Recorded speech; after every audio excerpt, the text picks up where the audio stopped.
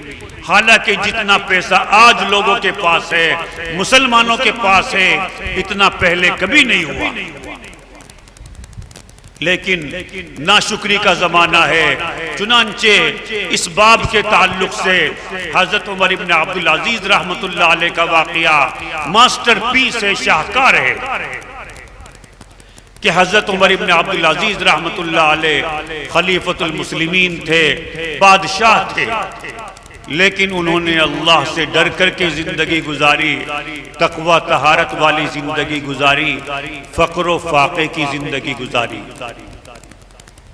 کیسا فقر و فاقہ کہ ایک مرتبہ انہوں نے اپنی بچی کو آواز دی، ان کی بچی نے کوئی جواب نہیں دیا، 3 مرتبہ آواز لگائی تو بھی بچی نے جواب نہیں دیا، تو انہوں نے اپنی اہلیہ سے پوچھا کہ ہماری بچی تو نیک ہے، فرما بردار ہے، آج کیا ہوا کہ میں نے 3 مرتبہ آواز لگائی کوئی جواب نہیں دیا؟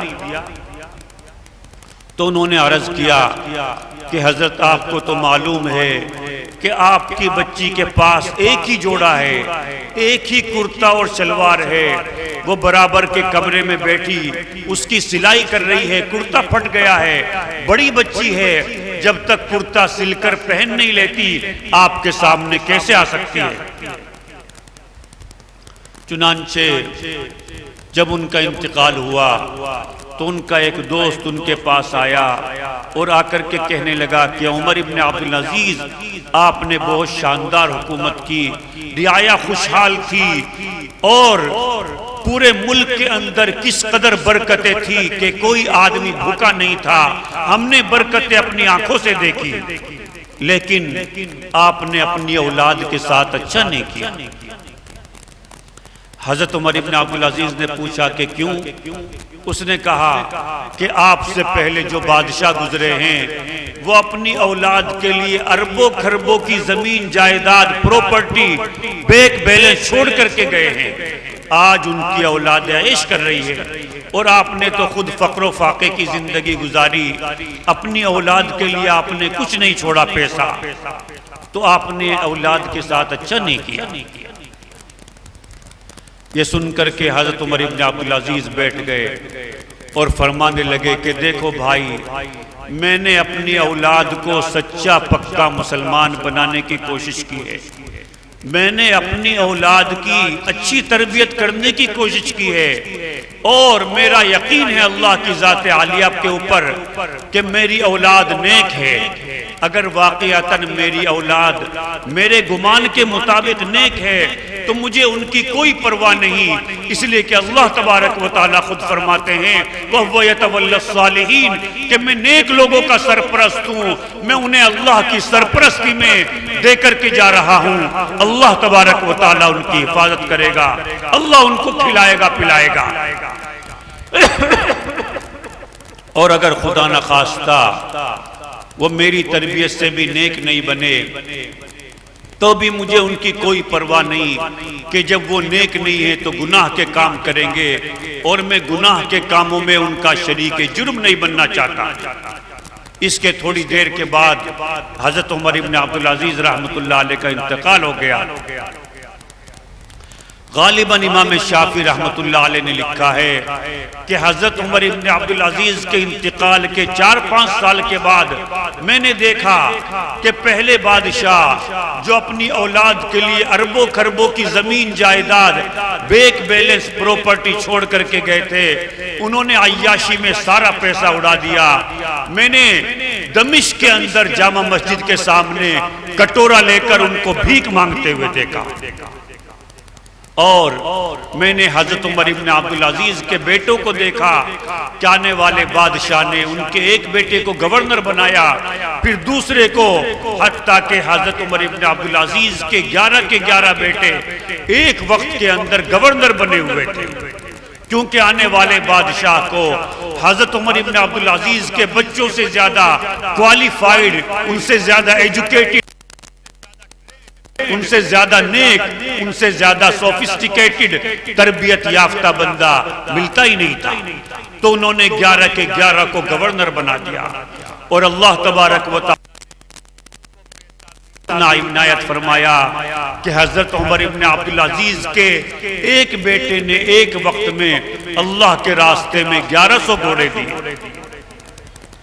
اب آپ اس آدمی کی دولت کا اندازہ لگائیے کہ جس کے پاس آج کل کے اعتبار سے 1100 گاڑیاں ہوں اللہ کے راستے میں دینے کے لیے۔ اس کا مطلب یہ نہیں ہے کہ ہم اپنی اولاد کے لیے کچھ نہ چھوڑ کر کے جائیں، نہیں، ہمیں اپنی اولاد کے لیے گھر بنا کے جانا چاہیے، کچھ بیک بیلنس چھوڑ کر کے جانا چاہیے، ان کے لیے کچھ نہ کچھ چھوڑ کر کے جانا چاہیے تاکہ ہمارے جانے کے بعد وہ بھیک مانگنے کے لیے مجبور نہ ہو جائیں، وہ باعزت زندگی گزاریں۔ لیکن اس سے بھی زیادہ ہمیں اس بات کی فکر کرنی چاہیے کہ ہماری اولاد کے بعد، ہمارے دنیا سے جانے کے بعد ہماری اولاد کے ایمان کا کیا ہوگا۔ چنانچہ ہمیں اپنی اولاد کی تربیت کی فکر کرنی چاہیے۔ اس کے لیے سب سے پہلے ہمیں اپنے بچوں کے ایمان کی فکر کرنی چاہیے، ان کو بتانا چاہیے کہ ایمان کی کتنی اہمیت ہے، دنیا میں سب سے قیمتی چیز ہمارا ایمان ہے۔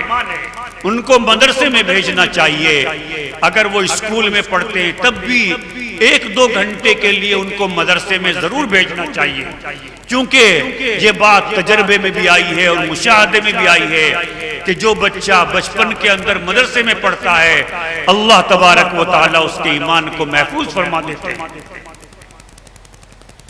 اور دوسرا کام یہ کرنا چاہیے کہ جب ہمارے بچے 7 سال کے ہو جائیں ان کو نماز کا حکم دینا چاہیے، حتیٰ کہ ہمارے پورے گھر کے اندر 10 سال سے بڑا کوئی بچہ یا کوئی بچی ایسی نہیں ہونی چاہیے کہ جو نماز کو چھوڑ دے، سارا گھر نمازی ہونا چاہیے، اس بات کی فکر کرنی چاہیے۔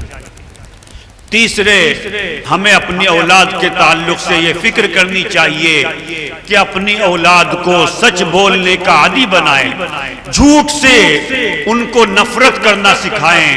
اس کے لیے آپ کو خود بھی سچ بولنا پڑے گا، آپ کی اہلیہ کو بھی، سب گھر والوں کو سچ بولنا پڑے گا، لیکن آپ اپنے بچوں کو سچ بولنا سکھائیں۔ اگر وہ سچ بولنا سیکھیں گے تو انشاءاللہ ان کا ایمان محفوظ رہے گا، اس لیے کہ جھوٹ بہت بری چیز ہے، بہت بڑا گناہ ہے۔ اور چوتھا کام ہمیں اپنے بچوں کو جو سکھانا چاہیے وہ یہ ہے کہ اگر وہ اسکول کے اندر پڑھتے ہیں، کالج کے اندر پڑھتے ہیں، یونیورسٹی کے اندر پڑھتے ہیں، تو جب بچے اسکول سے گھر آتے ہیں تو ہم کو چاہیے کہ ان کا خوشی سے استقبال کریں، اور ماں کو چاہیے کہ بچے کے لیے کچھ اس کی پسندیدہ چیز بنا کر کے رکھے، اور جب بچہ اسکول سے آئے اس کو گلے سے لگا لے۔ بچے کو بھی اور بچی کو بھی پتہ لگنا چاہیے کہ اسکول کے اندر مجھے جو محبت ملتی ہے اس سے کہیں زیادہ محبت مجھے میری ماں کرتی ہے، میرا باپ کرتا ہے، میری فیملی سے زیادہ دنیا میں کوئی مجھ سے محبت نہیں کرتا۔ اور بچہ معصوم ہوتا ہے، ہمیں پوچھنا چاہیے بچے سے کہ آج اسکول کے اندر کیا ہوا۔ بچے معصوم ہوتے ہیں، اسکول کے اندر جو کچھ ہوتا ہے وہ فوراً بتا دیں گے۔ عام طور سے اسکول کے اندر بھی اچھی باتیں سکھائی جاتی ہیں، اگر اچھی بات سکھائی گئی ہے تو آپ اس کو کنفرم کر دیں کہ ہاں یہ باتیں اچھی ہیں، اسلام بھی اس بات کا حکم دیتا ہے۔ اور اگر خدا نخواستہ وہاں کوئی ڈانسنگ کا پروگرام ہوا، کلچر کے نام پر کوئی ڈانس شو ہوا، تو آپ اس کو بتا دیں کہ ہم مسلمان ہیں، ہمارے یہاں میوزک حلال نہیں ہے، ڈانس کرنا حلال نہیں ہے۔ آپ اس بچے اور بچی کو بتا دیں، جب آپ ان کو بتا دیں گے، اس کے آئیڈیا کو آپ اسکین کر دیں گے تو غلط بات جو ہے بچے کے دماغ میں نہیں بیٹھے گی۔ اور آخری بات، بچوں کی تربیت کے حوالے سے آپ یہ کریں کہ ان کو خدمت کرنے کا عادی بنائے، کہ بچہ بچپن سے خدمت کا عادی ہو، سست نہ ہو، پیسیو نہ ہو، ایکٹیو ہو، بچے کے اندر چستی ہو، بچہ اپنے باپ کی بھی خدمت کرے، ماں کی بھی خدمت کرے، اپنے گھر والوں کی بھی خدمت کرے، اگر کہیں اور چلا جائے تو ان کی بھی خدمت کرے۔ تو اپنے بچوں کی تربیت کے حوالے سے اگر آپ یہ 4-5 کام کریں گے، اپنے بچوں کو ایمان کی اہمیت بتائیں گے، ان کو مدرسے کے اندر بھیجیں گے، ان کو نماز کا عادی بنائیں گے، ان کو سچ بولنا سکھائیں گے اور ان کو خدمت کا عادی بنائیں گے، تو انشاءاللہ ثم انشاءاللہ ان کا ایمان محفوظ رہے گا۔ اب میں اصل ٹاپک کے اوپر آتا ہوں جو میں عرض کر رہا تھا. میں عرض یہ کر رہا تھا کہ اللہ تبارک و تعالی ارشاد فرماتے ہیں کہ میرے بندو نیک بنو, گناہوں سے پاک زندگی گزارو. اگر تمہاری گناہوں سے پاک زندگی ہوگی تو پھر اللہ کی مدد تمہارے ساتھ ہوگی. اس کے لیے آپ دو کام کریں نیک بننے کے لیے. ایسے تو کوئی بھی آپ نیک کام کریں گے انشاءاللہ آپ نیک بن جائیں گے, لیکن میں آپ کو دو کام بتاتا ہوں وہ ایسے جامع ہیں کہ اگر آپ ان کو کریں گے تو انشاءاللہ اللہ تبارک و تعالی آپ کا شمار نیکوں میں فرمائے گا. سب سے پہلا کام تو یہ ہے کہ حضور نے ارشاد فرمایا الدین النصیحہ, کہ دین خیر خواہی کا نام ہے. تو آپ اپنے مسلمان بھائیوں کی خیر خواہی کریں. اگر کوئی مسلمان بھائی ترقی کرتا ہے چاہے دین کے اعتبار سے چاہے دنیا کے اعتبار سے, آپ کو خوشی ہونی چاہیے. اور اگر کسی مسلمان کو تکلیف ہوتی ہے تو آپ کو بھی تکلیف ہونی چاہیے, آپ کو اس وقت خوشی نہیں ہونی چاہیے. اور گاؤں کے اندر جو ڈرٹی پولیٹکس ہوتی ہے, جو سیاست ہوتی ہے گاؤں کے اندر, کہ اگر ایک آدمی ایک طرف ہے چاہے اس کی بات حق ہے, دوسرا اس کی مخالفت کرے گا, اس کو نقصان پہنچانے کی کوشش کرے گا. ایسا نہیں کرنا چاہیے. آج کل کے جو حالات ہیں آپ مجھ سے اچھی طرح جانتے ہیں. اس وقت کے اندر ایک کام اگر ہم نہیں کریں گے, ایک دوسرے کی خیر خواہی نہیں کریں گے تو ہمارا بہت بڑا نقصان ہو جائے گا. تو سب سے پہلا کام تو ہم یہ کریں کہ ہر مسلمان کی خیر خواہی کریں. اگر کوئی مسلمان تکلیف میں ہے, پورے گاؤں والوں کو, پورے شہر والوں کو, پورے محلے والوں کو کوشش کرنی چاہیے کہ اس کی تکلیف کو دور کریں. اگر کچھ بھی نہیں کر سکتے کم سے کم اس کے لیے جو ہے دعا کریں.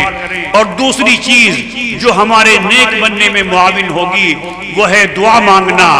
آپ روزانہ اللہ تبارک و تعالی سے دعا مانگے. ایسے تو ہر نماز کے بعد مانگے, لیکن کم سے کم 24 گھنٹے کے اندر ایک مرتبہ آپ لمبی دعا مانگے, 5 منٹ 10 منٹ 15 منٹ. اور دعا کے بھی آداب ہوتے ہیں. سب سے پہلے آپ اللہ کی تعریف کریں, پھر درود شریف پڑھیں اور یقین کامل کے ساتھ دعا مانگیں. اگر آپ روزانہ 24 گھنٹے میں ایک وقت لمبی دعا مانگیں گے, آپ 40 دن تک یہ عمل کر کے دیکھیے, انشاءاللہ آپ خود محسوس کریں گے کہ اللہ تبارک و تعالی کے ساتھ آپ کا تعلق مضبوط ہوتا جا رہا ہے. تو کریں گے یہ سب کام انشاءاللہ. آج ہی سے آپ کو کوشش شروع کر دینی چاہیے. کل صبح ہمارا اٹھنا, ہمارا سونا دین کے مطابق ہونا چاہیے. ہم کو صبح جلدی اٹھنے کی فکر کرنی چاہیے, سب گھر والوں کو اٹھانا چاہیے. اگر تہجد پڑھی جائے تو بہت اچھی بات ہے, نہیں تو سب گھر والے فجر کی نماز جو مرد ہیں وہ با جماعت پڑھے جا کر کے مسجد میں, جو عورتیں ہیں وہ گھروں میں پڑھیں, گھروں کے اندر فجر کی نماز کے بعد تلاوت کریں تو گھروں میں برکتیں آئیں گی. پہلے زمانے میں چونکہ ہمارے یہاں فجر پڑھنے کا عام معمول ہوتا تھا, فجر کے بعد جو ہے تلاوت کا سب مسلمان گھروں میں معمول ہوتا تھا, تو اللہ تبارک و تعالیٰ نے گھروں میں برکتیں رکھی ہوتی تھی. آج ہم لوگ دیر سے سو کر کے اٹھتے ہیں اور اس کی وجہ یہ ہے کہ رات میں دیر سے سوتے ہیں. رات میں شیطان پٹی پڑھاتا ہے کہ ہم صبح اٹھ جائیں گے, رات کو جاگتے رہو. لیکن ایسا کبھی نہیں ہو سکتا کہ آدمی رات کو دیر سے سوئے اور جلدی اٹھ جائے. جلدی اٹھنے کے لیے آپ کو حدیث کے مطابق سونا پڑے گا, عشاء کے بعد فوراً سونا پڑے گا. تو اگر آپ یہ دو کام کریں گے, اپنے مسلمان بھائیوں کی خیر خواہی کریں گے اور آپ دعاؤں کا اہتمام کریں گے تو آپ کا تعلق اللہ سے مضبوط ہو جائے گا. اور اگر آپ کا تعلق اللہ سے مضبوط ہو جائے پھر اللہ کی مدد آپ کے ساتھ ہو جائے گی. پھر انشاءاللہ یہ حالات آپ کا کچھ نہیں بگاڑ سکیں گے. میری دعا ہے کہ اللہ تبارک و تعالی ہم سب کو گناہوں سے سچی پکی توبہ کی توفیق عطا فرمائے، اللہ تبارک و تعالی نیک و کاری کی زندگی گزارنے کی توفیق عطا فرمائے، اللہ تبارک و تعالی اس ادارے کو دن دوگنی رات چوگنی ترقیات سے نوازے، یہاں پڑھنے پڑھانے والے معاونین سب کو اللہ تبارک و تعالی اپنے مقبول بندوں میں شامل فرمائے۔ اب میں علامہ اقبال کے ان اشعار پر اپنی بات کو مکمل کرتا ہوں۔ یا رب دل مسلم کو وہ زندہ تمنا دے، یا رب دل مسلم کو وہ زندہ تمنا دے، جو قلب کو گرما دے، جو روح کو تڑپا دے، پھر وادی فارا کے ہر ذرے کو چمکا دے، پھر شوق تماشا دے، پھر ذوق تقاضا دے، بھٹکے ہوئے آہو کو پھر سوئے حرم لے چل، بھٹکے ہوئے آہو کو پھر سوئے حرم لے چل، اس دشت کے خوگر کو پھر وسعت صحرا دے، احساس عنایت کر آثار مصیبت کا، احساس عنایت کر آثار مصیبت کا، امروز کی شورش میں اندیشہ فردا دے، میں بلبل نالا ہوں ایک اجڑے گلستان کا، تاثیر کا سائل ہوں محتاج کو داتا دے، وآخر دعوانا ان الحمدللہ رب العالمین۔